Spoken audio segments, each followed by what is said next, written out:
Kıymetli basın mensupları arkadaşlarımız, uzun bir 6 aylık gibi bir çalışma neticesi Cumhuriyet Başsavcılığımızın talimatıyla dün toplamda 21 şahıs gözaltına alındı.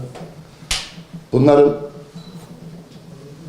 ilimize yaptığı en büyük kötülük insanlarımıza öldürücü darbesi en fazla olan, bunu özellikle vurgulamak istiyorum.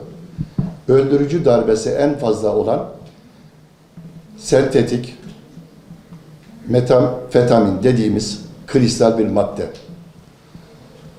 Arkadaşlarımızın yakaladığı bu kişilerin genel itibariyle kullandıkları ve sattıkları torbacılık ya da işte ticaret anlamında yaptıkları konu bu.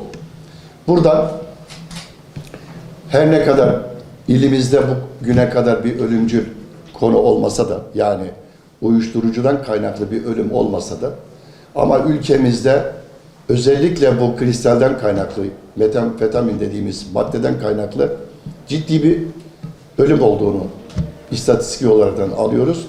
Daha doğrusu uyuşturucu arasında en ölümcül bir madde. Annelerimiz lütfen çocuklarının ne yaptığını, kimlerle görüştüğünü, nasıl bir arkadaş çevresi olduğunu ya da en azından uyuşturucuya yönelik bir belirti olduğu gün itibariyle mutlaka tedbir almalı, mutlaka bizimle ya da ilgili kurumlarla irtibata geçmesi gerektiğini düşünüyorum.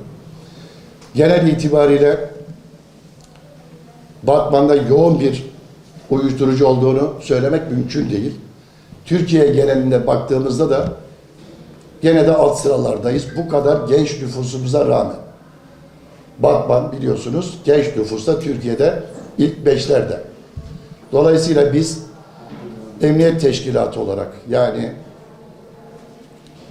devlet olarak elimizden gelenin çok üstüne bir gayretle bu çalışmayı devam ettireceğiz. Ama sizlerle beraber inşallah Batman'da biz bu içimleri en asgariye düşürme için de ayrıca bir projeler üretip çalışmaya devam edeceğiz. Gözaltında olan şahısların genel itibariyle her türlü suç, yaralama, hırsızlık ve uyuşturucu kullanmak gibi ayrıca suçları da mevcut.